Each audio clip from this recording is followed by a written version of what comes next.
김현지 대통령실 총무비서관의 국정감사 출석을 놓고 여야 좀 공방이 있었습니다. 그 내용 영상으로 좀 보겠습니다. 이 증인 명단에 대통령 비서실에 보면 지금 총무비서관이 빠져 있습니다.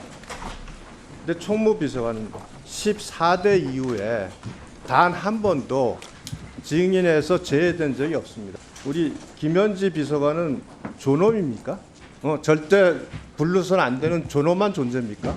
김현지 비서관보다 더 많은 권한을 갖고 대통령실을 운영에 관여하는 게 비서실장 아닙니까?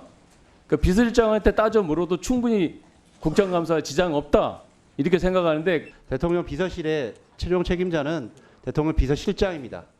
강원식 비서실장이 지금 야당이라든지 또 여당에서 제기하는 여러 가지 문제에 대해서 충분히 이 문제와 관련해서 답변할 수 있는 그런 위치에 있습니다. 의원님들께서 이렇게 막으면 막으실수록 또 조건을 주렁주렁 달면 다실수록 아 진짜 김현지 비서관이 실세구나. 만사 현통이라더니 정말 만사 현통이구나는 걸 입증하는 것밖에 안 됩니다. 일단 이 사안은 두 가지가 하나 있죠. 김현지 비서관 인물에 대한 게 있고 총무비서관 자리가 어떤 자리길래 이 두 가지가 좀 중첩돼서 나타나는데 먼저 김철용 교수님 총무비서관이라는 자리가 대통령실 예전에는 청와대 총무비서관 부속실장과 총무비서관은 그야말로 대통령 부부를 지근거리에서 뭐 살림살이 등등을 챙기기 때문에 아주 가까운 사람을 앉혀왔죠. 관례적으로. 그렇습니다. 과거에도 보면 부속실장 이명박 대통령 때도 보면 본인이 이제 수행했던 분들이고, 그렇죠. 그다음 박근혜 그 정부 때도 보면 안봉근 씨라고 그때 아마 박근혜 대통령이 의원 시절 때부터 수행하고 보좌했던 부분들을 보통 했거든요. 문고리 3인방으로 그렇습니다. 이번 이재명 대통령 때도 보면 아마 성남 시장 할 때 아마 비서실장 했던 분이 아마 이번에 부속실장으로 오신 것 같은데 그 총무비서관은요 대통령실에 살림을 사는 사람이거든요. 예. 예를 들어 뭐 지금 뭐 수백억 원에 해당하는 대통령실의 여러 가지 부분들에 있어서는 아마 우리 총무비서관 김현지 비서관을 하게 될 텐데 저는 김현지 비서관이 이번 국정감사에 안 나오는 이유를 잘 모르겠어요. 왜냐하면 국정감사가 보면 기본적으로 대통령실의 살림살이에 대한 거, 예. 살림이 어떻게 살았냐는 부분들을 김현지 비서관한테 물어보는 건데 특히 이번 저는 국정감사에서 가장 핵심적인 건 그 윤석열 정부 때 보면은 사우나 시설을 만들었다고 했거든요. 용산에. 예. 그리고 스크린 골프장을 만들었다고 했잖아요. 그런 부분들이 그럼 새 정부에 들어와서 어떻게 했는지 이런 부분들은 국민들이 좀 궁금해할 수도 있는 부분이잖아요. 예. 두 번째는 지금 대통령실이 이제 용산에서 청와대로 이전할 준비를 하고 있는데 그러한 이전들은 어떻게 준비가 되고 있는지 부분들을 총괄하는 사람이 저 총무비서관이거든요. 예. 총무비서관이 단순하게 뭐 대통령 우리 직원 식당의 어떤 메뉴만 결정하는 사람이 아니고 전체적으로 아마 이번에 뭐 대통령실을 이제 청와대로 옮기게 되면 그 안에 이제 뭐 액자는 어디에 얼마를 구매해서 한다 또는 레드카펫을 어떻게 깐다 그다음에 회의실 어떻게 만든다 뭐 대통령실에 어떤 뭐 그 컴퓨터를 몇 개를 소유한다 이런 부분들이 김현지 비서관의 사인이 없으면 단돈 1원도 지출납이 안 되는 부분이거든요. 예. 그렇기 때문에 당연히 김현지 비서관이 이번 국정감사에 와서 설명을 하면 되는데 민주당 의원들은 지금 비서실장이 대신하면 된다는 거거든요. 예. 그래서 저는 그걸 보면서 최근에 정청래 대표하고 우리 장동혁 대표 사이에 똘마니 논쟁이 벌어졌었는데 비서실장이 김현지 총무비서관이 똘마니는 아니거든요. 그렇기 때문에 김현지 비서관에 대해서 이야기할 것은 총무비서관이 답변을 해야 되지 왜 그것을 예. 똘마니가 아닌 비서실장이 답변을 하려고 하는지 그 상황을 잘 모르겠거든요. 그러니까 김 교수님이 얘기하신 것처럼 그런 궁금증만 물어본다면 큰 문제가 없겠지만 이게 만약에 중계가 될 수도 있는 거고 또 대통령 부부의 워낙 좀 은밀한 부부까지 알고 있기 때문에 말실수가 나올 수도 있는 거고 야당에서 정치 공세적으로 활용할 수도 있는 거고 그 부분을 좀 우려하는 걸까요? 여당은? 글쎄요, 뭐 그런 워낙 지금 김현지 비서관을 막 버르고 있다는 듯이 워낙 그 지금 밖으로 드러나지 않은 분이고 예. 이재명 대통령과 거의 20년 가까이 하신 분으로 최측근으로 알려져 있기 때문에 그런 것 같은데요. 근데 저는 그럼에도 불구하고 지금까지 뭐 정치권뿐만 아니라 뭔가 이렇게 문제가 발생했을 때 담당자 말고 너네 사장 나오라고 해. 좀 더 큰 책임 있는 사람 불러오는 건 있어도 예. 사장이랑 얘기하다가 너 사장 말고 직원 나오라고 하는 경우는 없거든요. 그러니까 정치권도 마찬가지입니다. 보통 예. 운영위 할 때마다 왜 비서실장 안 나왔냐, 왜 민정수석 안 나왔냐, 왜 수석급이 안 나오고 너가 얘기하느냐 이런 식으로 비판하는 장면은 본 적이 있어도 예. 1급 비서관이 안 나왔다고 해서 안 나온다고 해서 그거에 대해서 질타하는 건 전 처음 보는 것 같거든요. 만약에 정말 강훈식 비서실장이 나와가지고 지금 야당 의원들이 총무비서관의 역할에 대해서 질의를 하고 싶은데 그걸 제대로 소화를 못한다. 그러면은 야당이 주장하고 있는 출석 여부가 명분이 생기겠죠. 네. 예를 들면 지금 두 가지로 지금 보통 얘기를 하고 있는데 지금 이 이재명 정부의 이 인사와 관련돼서 뭐 지적을 받고 비판을 받았던 분이 몇 가지가 있는데 그런 것들이 다 김현지 총무비서관 때문 아니냐 뭐 이런 이야기들을 야당에서는 주장을 하고 물어보고 싶어 하는 것 같거든요. 근데 대통령실의 인사위원회 인사위원장은 비서실장입니다. 예. 비서실장이 모든 인사에 대한 책임을 지고 있기 때문에 비서실장한테 물어보면 되고요. 그리고 두 번째로는 결국 총무비서관이 이 살림꾼이거든요. 그러니까 예. 그 예산과 관련돼서 그리고 대통령실이 쓰는 돈에 대해서 관리하는 사람이기 때문에 아마도 이분 지금 최초로 이번에 특활비를 이재명 정부에서 공개를 했는데 특활비 관련돼서 또 질문을 할 수도 있을 것 같은데 그것 역시 지금 강훈식 비서실장이 함께 특활비 공개를 주도했기 때문에 본인이 충분히 얘기할 수 있다고 말하는 겁니다. 저는 한번 그 운영위를 열어본 다음에 거기서 강훈식 비서실장이 예를 들면 일진하면, 좀 뭐 예. 실무적인 이야기를 못 한다거나 뭐 디테일을 잘 모르고 있다거나 그렇게 된다면은 저는 총무비서관이 나올 필요성이 생긴다고 봅니다만 예. 지금 하지도 않은 상황에서 강훈식 비서실장은 모를 거야 실무자 나오라고 하는 거는 좀 너무 섣부른 예측 아닌가 예. 말씀드리고 싶습니다. 그러면서 앞서 보면 유상범 의원이요. 과거 30년 동안 역대 정부 총무비서관이 모두 국감에 나왔다고 주장을 했는데 이게 맞는 네, 말인가요? 맞습니다. 맞고요. 지금 보면 과거 정부 때 보면 민정수석만 예. 조금 뭐 출석을 할 것이냐 말 것이냐 이런 것 때문에 여야 간에 다툼은 있긴 했지만 총무비서관 1급 비서관이거든요. 예. 그렇기 때문에 무조건 나와야 되는 겁니다.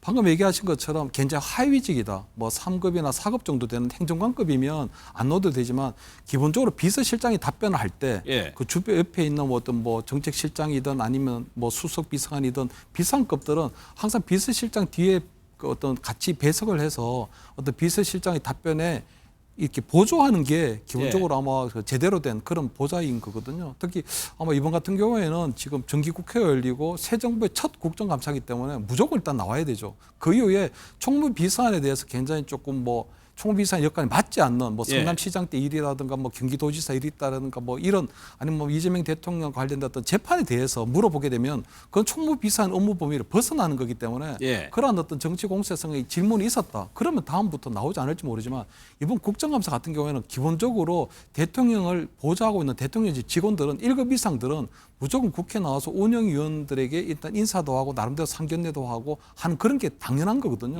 그렇기 때문에 저는 아마 자꾸 김현지 비서관이 총무비서관이 불과한데 이렇게 자꾸 못 나오게 하니까 예. 김현지 비서관이 결국은 이재명 대통령 다음에 숨어있는 실질적인 실세 아니냐. 어떻게 보면은 강훈식 비서실장보다 더 센 거 아니냐. 아니면 오히려 그 김민석 논란을 키울 국무총리보다 수 더 센 있다? 거 아니냐? 예. 안 오죽하면 이렇게까지 모든 국회 뭐 운영위에 있는 민상 의원들이 이렇게 나서서 1급 비서관 하나를 이렇게 지키려고 할 이유가 전혀 없는 거거든요. 이거는 예. 지키려고 하는 것이지 이거는 당연히 뭐 비서실장이 총무비서관을 대신해서 어떤 답변할 수 있다는 그런 걸 얘기하고 있는 부분이 아니기 때문에 예. 계속적으로 논란을 키우고 있다. 이번에 국정감사 때 안 나온다고 하더라도요. 그러면 12월 달에 예산 심사를 할 때 그때도 또 안 올 건가? 그럼 또 내년에 가서 계속적으로 운영위원회가 열릴 텐데 그때도 계속적으로 김현지 비서관이 나오지 않게 되면은 예. 계속적으로 운영위가 열리는데 김현지 운영위원회가 되는 거거든요. 김현지 청문회가 되는 거고 그렇다면 과연 그것이 대통령의 국정 운영의 바람직한 방향인가? 저는 김현지 총무비서관 본인이 생각해 보면 이 자리가 나와야 될 자리인지 안 나와야 될 자리인지 다 정해져 있다고 보이거든요. 본인이 예. 공직자이기 때문에 당연히 저는 나와야 되지 않을까? 또 나올 결심을 할 것으로 저는 그렇게 뭐 예상을 합니다. 그 독일 선상에서 이제 비교가 되려면은 30년 동안 임기 첫 국정감사에 총무비서관들이 나왔는지 그걸 한번 좀 따져 봐야 될 것 같아요. 글쎄요, 이 내부 그러니까 이재명 대통령에 대해 뭐 비서관에 대해서 신임이 굉장히 두터운 걸로 알려져 있죠. 그 발언도 한번 좀 듣고 이어가 보도록 하겠습니다. 결식아동 급식 카드 있었어요 옛날에.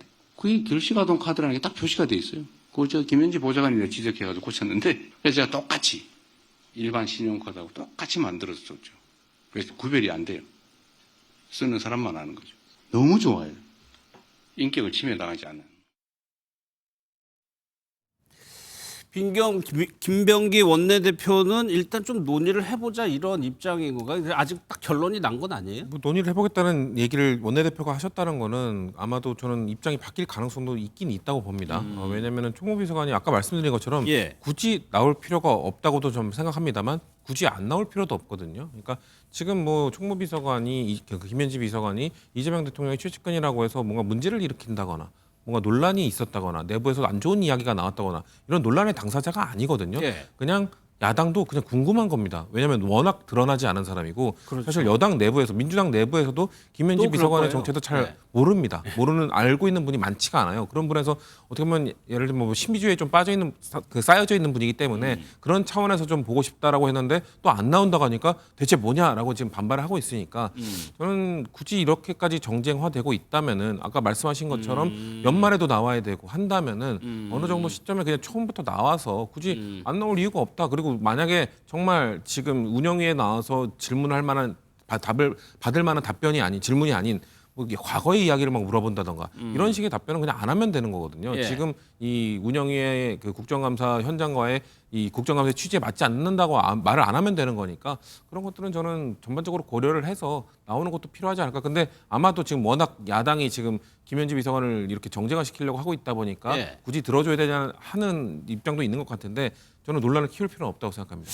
그러니까 각각의 좀 생각 근거가 있는 것 같아요. 여당 내에서도 김영진 의원 친명계로 분류가 됩니다. 측근으로 분류가 되는 분인데 이분도 좀 나와야 되는 거 아니냐는 입장인 것 같아요. 한번 들어보겠습니다. 국정감사의 증인 채택 때 총무비서관이 논란이 됐던 적은 단 한 번도 없습니다. 그냥 당연직으로 그 국회 국정감사의 대상이거든요. 그냥 채택하면 되는 겁니다. 네, 채택해서 그게 총무비서관이든 뭐 법무비서관이든 정무비서관이든 나와서 국민의 대표인 국회에 나와서 공직자로서 자기 입장을 표명하는 게 필요하다. 그러니까 민주당에서도 그 부분을 고민을 할 것 같아요. 계속 이렇게 해서 공세의 대상이 오히려 논란이 더 커지느니 그냥 출석해서 마무리할 수도 있는 방법 여러 가지를 좀 고민할 것 같습니다. 근데 뭐 김영진 의원도 보면 대표적인 뭐 친명계 의원이신데 저게 가장 합리적이고 예. 바람직한 태도라고 보이거든요. 저는 지금 아마 그 국회 운영위원회에 있는 그 민주당 의원들은 보면 아마 대통령이 굉장히 아끼는 비서관이니까 예. 진짜 아끼는 보좌관 출신의 비서관이니까 아마 알아서 그냥 이런 부분들을 싫어할 것 같으니까 심기보좌를 알아서 그냥 하는 걸로 보이거든요. 이재명 대통령 입장에서 볼 때는 아무래도 총무비서관이 여성이고 또 보니까 굉장히 오래 했는데 아마 총무비서관이 나가게 되면 또 이재명 대통령과의 어떤 과거의 인연, 성남시장이나 경기도지사나 그다음에 재판이 있었거나 이런 부분들에 있어서 김현지 비서관이 또 어떤 식으로 했느냐 이런 부분들을 하면 김현지 비서관이 굉장히 곤란해질 테니까 예. 그렇게 되면 그런 부분들을 사전에 막아버리는 게 낫지 않을까 이렇게 생각할 것 같은데 김민지 비서관 입장에서 볼 때는 본인이 나와서 만약 그런 걸 물어보게 되면 총무비서관의 업무하고는 전혀 상관이 없는 거잖아요. 예. 그렇다면 그런 부분에 있어서는 저는 답변 드릴 수 없다는 그 한마디만 하면 되는데 그 한마디를 할 수 없어서 저렇게 자꾸 이렇게 뭐 국회 출석조차도 못하게 맡게 되니까 자꾸 일이 커지는 거 아니냐. 그렇기 때문에 아마 김영진 의원이 이해하고 싶은 거는 김현지 비서관이 출석을 맡게 되면 결국 이 모든 것들이 이재명 대통령에 대한 국정 부담으로 돌아가는 것뿐이다. 그렇기 예. 때문에 아마 김현지 비서관이 어차피 맞아야 될 매라면 당장 나와서 하는 것이 낫지 않느냐 하는 저런 것들이 뭐 굉장히 좀 합리적이고 뭐 객관적인 어떤 그런 견해가 아닐까 이렇게 보입니다. 어떻게 결론이 날지 한번 지켜보도록 하고.